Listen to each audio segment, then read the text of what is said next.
क्या कानून लॉ में क्या होना चाहिए, अदालत में क्या होना चाहिए, उसके विषय में आपको बताऊंगा। अनुसूचित जाति जनजाति अत्याचार निवारण अधिनियम 1989 बीच बीच में संशोधन भी होता गया। कोई भी अनुसूचित जनजाति का सदस्य के सामान्य जाति के सदस्य को, देखिए मैं कानून पढ़ाने नहीं आया हूं, केवल मैं आपको मोटी मोटी बातें बताऊंगा जिससे आपके दिल दिमाग में वो चीज आ जाए। कोई भी सामान्य व्यक्ति उसके साथ अत्याचार करता है। अत्याचार बहुत वास्ट है। अत्याचार मारपीट करना भी होता है, गाली गलौज करना भी होता है, हत्या करना भी होता है, उसकी घर की प्रॉपर्टी को नष्ट करना भी होता है।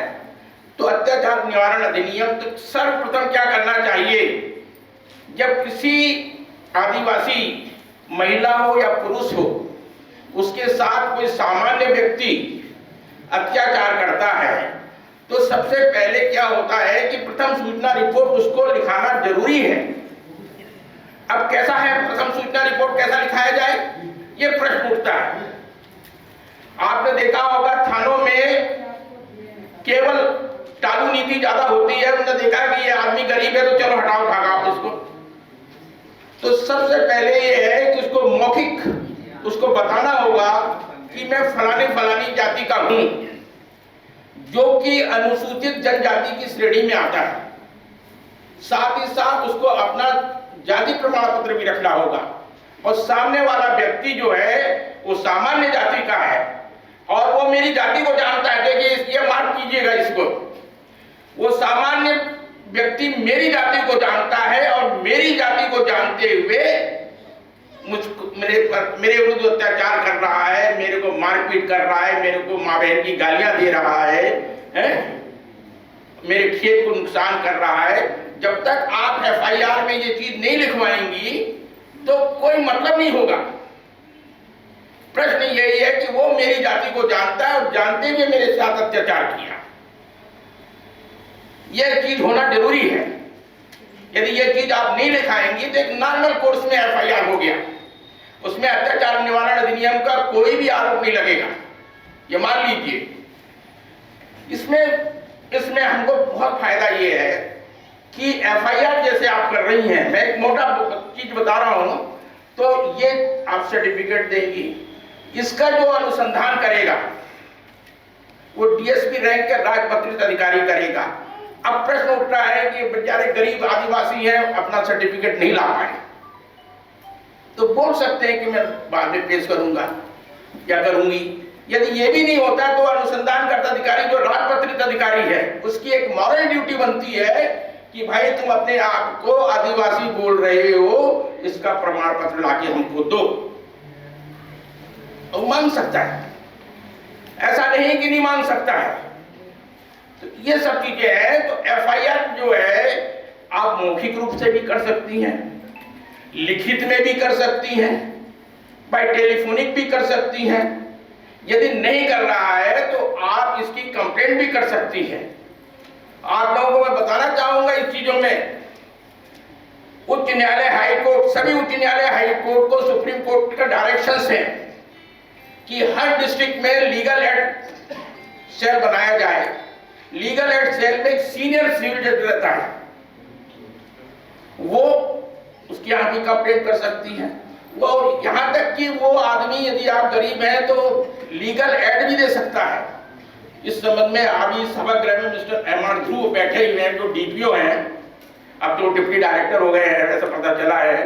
वो एक एक चीज बताएंगे और इसमें देखिए शासन की ओर से इस पीड़ित आदिवासी व्यक्ति या महिला को कंपनसेशन के रूप में एक पैसा भी दिया जाता है।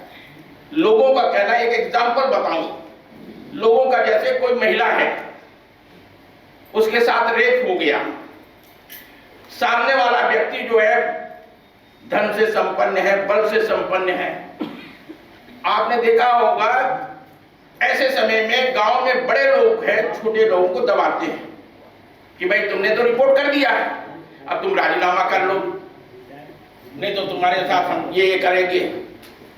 तो ऐसे टाइम पे मैं उन कंप्लेनेंट को, जो चाहे पुरुष हो चाहे स्त्री हो, ये समझाइश देता हूं, यदि सरकार से आपको लीगल एड मिला हो, आपको पैसा मिला हो, तो क्या होता है, इस पर बहुत ध्यान देने की बात है कि लोगों ने कहा कि आपको पैसा मिल गया भाई 1 लाख रुपए, एग्जाम्पल बता रहा हूं, अब हम भी कुछ दे देंगे, राजीनामा कर लो और मामला खत्म करो। नहीं, ऐसा नहीं होना चाहिए। आप गांव के दबाव में आकर, बड़े लोगों के दबाव में आकर यदि आप राजीनामा करते हैं तो एक बात का ख्याल रखिएगा कि आपकी जब गवाही होगी तो आपने जो थाने में रिपोर्ट किया है, अनुसंधानकर्ता अधिकारी को जो बयान दिए हैं उसी के अनुरूप बयान देना है। भले ही क्रॉस एग्जामिनेशन में सामने वाला वकील पूछे, उसमें भले आप पलट जाइए, यदि आप शुरू में ही गलत बयान देंगे कोर्ट के सामने, एग्जामिनेशन इन चीफ कहते हैं, मुख्य परीक्षण कहते हैं, तो ऐसे टाइम पे कोर्ट जो है, मजिस्ट्रेट कोर्ट जो है, यदि फैसला करती है सामने वाले को तो दोष मुक्त कर दिया, लेकिन आपके विरुद्ध गलत बयानी का दावा केस लगा देगी 182 211 के तहत, और वो कंप्लेंट बन के वो चीफ जुडिशियल मजिस्ट्रेट के पेश कर देंगे। तो अपने अगेंस्ट तो पूरी चीज हो गई, अपन ने गलत बयान भी दे दिया, हमने रिपोर्ट भी की है, वो दूसरी रिपोर्ट है, तो उसमें क्या सजा के पूरे हो गए। इस चीज का बिल्कुल ध्यान रखिए। इसके साथ साथ जो आपको पैसा भी जो मिला है, सरकार ने आपको जो पैसा दिया है, इसमें सुप्रीम कोर्ट अपने ग्वालियर बेंच ने 1979 में, उस समय स्पेशल जज मिसेस शर्मा थी, उन्होंने एक ऑर्डर किया, नहीं इससे रिकवरी की जाए, जो इसको दिया है पैसा इससे रिकवरी की जाए। वो ऑर्डर 79 का ऑर्डर सुप्रीम कोर्ट ने 1982 में भी कंफर्म कर दिया है।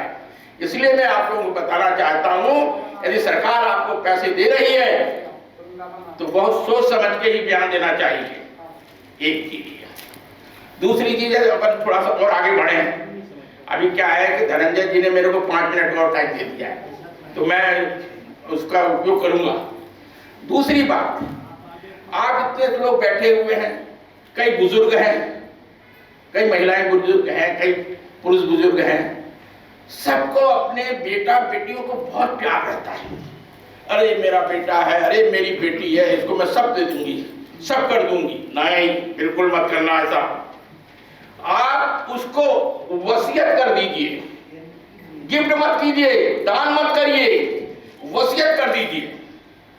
तो वसीयत करने से फायदा रहेगा कि आप तक, जब तक आप लोग जीवित हैं तब तक आपका बेटा बेटी आपको अच्छी तरह से रखेंगे।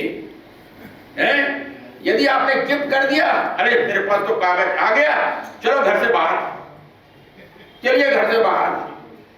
ये इसका एग्जाम्पल मैं आपको बता रहा हूं, वाइस चांसलर मद्रास यूनिवर्सिटी के, जिनका बेटा साइंटिस्ट था, यूएस में शिफ्ट हो गया था। उन्होंने कहा अकेला लड़का है, मेरिट होल्डर है, सब चीजें मैं क्या करूंगा, बुड्ढा बुड्ढी दे देते हैं इनको।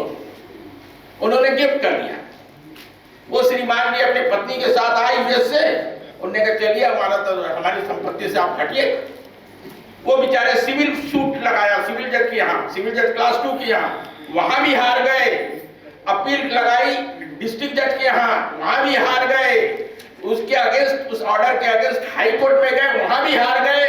और हाई कोर्ट के ऑर्डर के अगेंस्ट सुप्रीम कोर्ट गए, वहां भी हार गए। तो इसलिए महानुभाव, आप लोगों से कहता हूं, ये मेरी दरखास्त है कि अपने बेटा बेटी के प्रेम में इतने नहीं घुल जाओ कि आप उनको दान कर दो, वसीयत करिए, उसमें आपकी लाइफ सेफ रहेगी। जब तक आप जिंदा हैं तब आपका बेटा बेटी आपको बड़े अच्छी तरह से रखेंगे। अन्यथा कोई अच्छे बेटा बेटी हुए तब तो ठीक है, लेकिन अमूमन इस कलयुग में मिलना बहुत मुश्किल है कि नहीं। अब मैं तीसरी बात आ रहा हूं। अब मैं कुछ मैरिज के बारे में बात करूंगा। आजकल देखा गया है, अपना भारत डेमोक्रेटिक कंट्री है? अपने यहाँ की लड़कियां बहुत पढ़ती हैं, इसमें दो मत नहीं है, सिंसियर है बजाय लड़कों के। ये आप एनालिसिस करेंगी तो 90% लड़कियों के पक्ष में वोट जाता है, 10% लड़कों के पक्ष में जाता है। लड़कियां अच्छा पढ़ लिख गई है ना, तो क्या होता है कि माँ बाप को फिक्र हो जाती है कि हमारी लड़की इतनी पढ़ गई, लड़का तो मिल नहीं रहा है कि नहीं। मन मार के कोई दीगर कास्ट का लड़का देख लीजिए, मैं थोड़ा सा यहाँ भी लोग, दीगर कास्ट का लड़का, वो भी उसका सहपाठी होगा, है ना, दोनों की शादी हो गई। तो क्या करते हैं लोग बाग, सबने देखा आसान सॉल्यूशन पहले देखते हैं, कौन सा आसान होगा। उनने कहा कि चलो चलो चलो चलो वो क्या कहते हैं, ये पंडित लोग बैठे रहते हैं जो आर्य समाज, थैंक्स, आर्य समाज में जाकर शादी कर लेते हैं और सर्टिफिकेट ले लेते हैं। मैं आप लोग अवेयर करना चाहता हूं, ये आर्य समाज का सर्टिफिकेट वैलिड नहीं है, उसको सुप्रीम कोर्ट ने खत्म कर दिया है, पेपर में भी आया है। तो ऐसे टाइम पे आप लोगों को क्या करना है, यदि आपने लड़की पढ़ी है, लड़का पढ़ा है, आपको अच्छा लग रहा है लड़का, तो बेस्ट ये है कि लड़का लड़की दोनों को आप विशेष विवाह अधिनियम के तहत कलेक्ट्रेट में, कलेक्टर जो है एक एडवाइस करता है एडिशनल कलेक्टर को इन चीजों के लिए सेक्शन 5 के तहत। तो ऐसे टाइम पे वहां जाइए, वहां से सर्टिफिकेट लीजिए, ठीक है ना। अब अपन चलते हैं थोड़ा सा और आगे। आप जितने लोग हैं सब गाड़ियां चलाते हैं कि नहीं चलाते हैं, कोई स्कूटी चलाता है, कोई 4 व्हीलर चलाता है, और जो एक्सीडेंट है वो तो कॉमन चीज है, कभी भी हो सकता है किसी के साथ, है, सामने वाला भी मार सकता है, आप भी टकरा सकती हैं। तो इसके लिए जो वाहन चालक को चाहिए कि वो अपना ड्राइविंग लाइसेंस बनवा ले।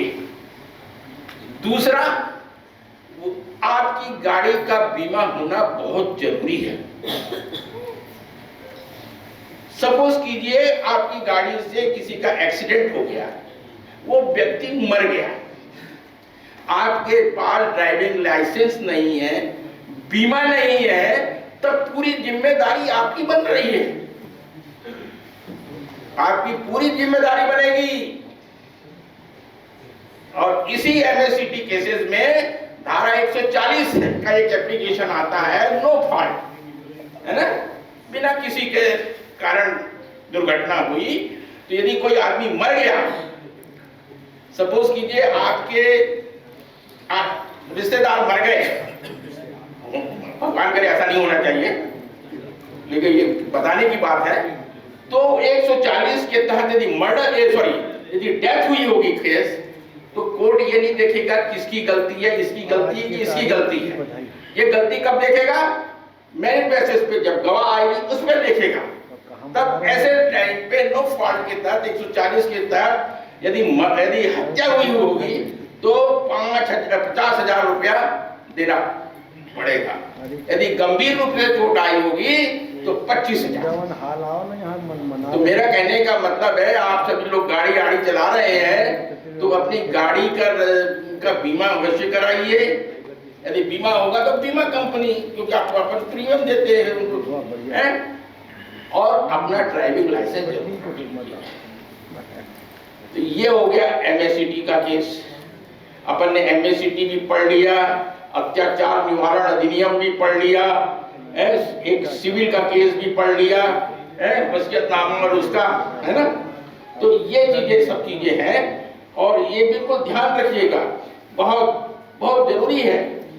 देखिए, अपराध दो तरीके से होते हैं, दो तरीके के होते हैं, बेलेबल और नॉन बेलेबल। बेलेबल अपराध वो अपराध है जिसमें 2 साल तक की ही सजा है, मतलब एक अपन मोटे तौर पर कहें साधारण अपराध है ना, और नॉन बेलेबल है जो 2 साल से ऊपर का है ना, जिसे अपन गंभीर अपराध की श्रेणी में। अपन देखिए, उसके शब्दों पे नहीं जाएंगे, सीआरपीसी में क्या लिखा है उसको ना जाते हुए आप लोगों को केवल समझाने के बदले यदि अपन बुक करें तो बड़ी क्रिटिकल भाषा है, उसमें बहुत कंफ्यूज हो जाता है आदमी, तो मैं ऐसी मोटी मोटी चीजों से बताते हुए कि 2 साल से कम की सजा है वो बेलेबल हो जाएगा, 2 साल से ऊपर की सजा है वो नॉन बेलेबल हो जाएगा। अब बेलेबल ऑफेंस में आपके उद्देश्य, जैसे बेलेबल ऑफेंस एग्जाम्पल, हमारे एक सहयोगी की विरुद्ध सामने वाले ने रिपोर्ट की 294, वो सहयोगी यहाँ बैठे हुए हैं, और 506 भारतीय दंड विधान, ये दोनों धाराएं बेलेबल है ना। अब बेलेबल है तो ऐसे टाइम पे वो जमानत दे सकता है। वो जमानत कौन लेगा? थानेदार ले सकता है, इन्वेस्टिगेटिंग ऑफिसर ले सकता है कि नहीं। और नॉन बेलेबल ऑफेंस जो होता है उसमें आपको कोर्ट से ही जमानत लेनी पड़ेगी, उसको थानेदार नहीं ले सकता। उसका प्रोविजो है, ऐसा नहीं कि नहीं दे सकता थानेदार, उसका बहुत बड़ा बहुत 8 पॉइंट के प्रोविजो के, वो नहीं बताऊंगा मैं आपको, लेकिन एक मोटे तौर पे वो कोर्ट से मिलेगी आपको जमानत। एक हमारी बहना बोर हो रही हैं तो मैं खत्म करना चाहूंगा है? और अब बेलेबल ऑफेंस है, सुन लीजिए, बेलेबल ऑफेंस है, समझ गए ना, जो 2 साल से कम की सजा हो और जमानत का अधिकार उसको है। अब प्रश्न उठता है, मान लीजिए बेलेबल ऑफेंस में केस रजिस्टर हो गया, क्या हमारा आदमी उसको अग्रिम जमानत का पात्रता रखता है? एंटीसिपेटरी जिसको कहते हैं, नहीं रखता। क्यों नहीं रखता? कारण यह है कि उसको तो थाने में जमानत हो जाएगी, तो काहे को सेशन कोर्ट जाए, हाई कोर्ट जाए, है ना, ठीक है। और नॉन बेलेबल ऑफेंस में जिसमें 2 साल से ज्यादा की सजा है, अपन मोटे तौर पे उसको गंभीर सजा कह देते हैं, गंभीर सजा कह देते हैं। उसके लिए जमानत कोर्ट देती है और उसमें आप एंटीसिपेटरी बेल ले सकते हैं सेशन कोर्ट से या हाई कोर्ट से। हाँ, इसका भी एक जुडिशियल डिसिप्लिन है। कोई भी एंटीसिपेटरी बेल, अग्रिम जमानत आपको लेना है तो सबसे पहले आप सेशन कोर्ट में जाइए और उसके बाद जब खारिज होता तब हाई कोर्ट में आइए। आप डायरेक्ट हाई कोर्ट में नहीं जा सकते, एक ऐसा डिसिप्लिन बना हुआ है। लेकिन क्या है, कुछ अपवाद में है, कुछ ऐसी चीजें वकील साहब लोग लिखते हैं अपने एप्लीकेशन में कि हमको इसमें विश्वास नहीं है या ऐसा जो कुछ भी हो, है कि नहीं, और उसके डॉक्यूमेंट्स देते हैं, वो सब चीजें होती हैं। अब इसी में अपन देखें बेलेबल और नॉन बेलेबल की चर्चा चल रही है। वैसे ये बहुत लंबा खींचेगा, यदि आप लोग टाइम दे तो मैं थोड़ा सा आज नहीं लंबा कर सकता हूँ, लेकिन आज नहीं, बाकी वक्ता तो हमारे मन में हमको गाली देंगे कि नहीं देंगे, आज नहीं, कि हमको चांस मिलेगा कि नहीं मिलेगा, कह के आज नहीं है लंबा के लिए वर्क सब। अच्छा, बस एक आपके अनुमति से एक लाइन और बोलना चाहूंगा इसी पे, है ना। अब क्या है कि बेलेबल ऑफेंस में यदि अपराध पंजीबद्ध होता है, आपको थाने से जमानत मिलती है और फिर उसके बाद आपको थानेदार बोलता है कि फलाने दिन आइए, कोर्ट में हम चालान पेश कर रहे हैं, ठीक है। अब देखिए क्या कहते हैं, थानेदार लोग भी बहुत होशियार रहते हैं और उनके पुलिस वाले भी बहुत होशियार रहते हैं। हमारे एजीपी, एडिशनल डीजीपी और आईजीपी बैठे हैं, उनको भी ये सब चीजें नॉलेज है।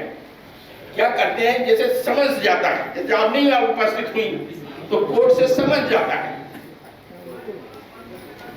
सिपाही लिख देता है, दस्तखत लिख देता है किसी के, समझ दे देता है। अब समझ की तामीली होती है तो डायरेक्ट कोर्ट वारंट नहीं निकालती, अरेस्ट वारंट, बेलेबल वारंट निकालती है। उन्होंने कहा 1000 रुपए का बेलेबल वारंट। अब देखिए आप सभी लोग ध्यान दीजिएगा, 1000 का बाद आपका सिपाही आता, मैडम सर 1000 का बेलेबल वारंट निकला है, बेलेबल नहीं बोलेगा, वारंट निकला है बोलेगा, ये नहीं बोलेगा वारंट निकला है, 1000 रुपया दे दो, या जरा धमका के 1000 रुपये अपने जेब में रख लेता है। तो आप देखिएगा बेलेबल वारंट यदि है, पैसे देने की जरूरत नहीं है, बेलेबल वारंट है तो केवल आपसे ये लिखवाएगा कि मैं इस तारीख को, जिस तारीख को कोर्ट ने दिया है समय, इस तारीख को मैं उपस्थित होऊंगा, यदि उपस्थित नहीं होऊंगा तो कोर्ट हमसे 1000 रुपये वसूल कर सकती है कि नहीं? तो कितनी बड़ी बात हो गई। इसीलिए कानून का मोटा मोटा ज्ञान होना हर सिटीजन को बहुत जरूरी है।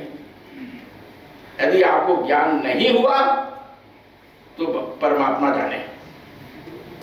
धन्यवाद, आप लोगों ने इतना धैर्य से सुना। हाँ बिल्कुल, आपने अच्छा शब्द दिया है।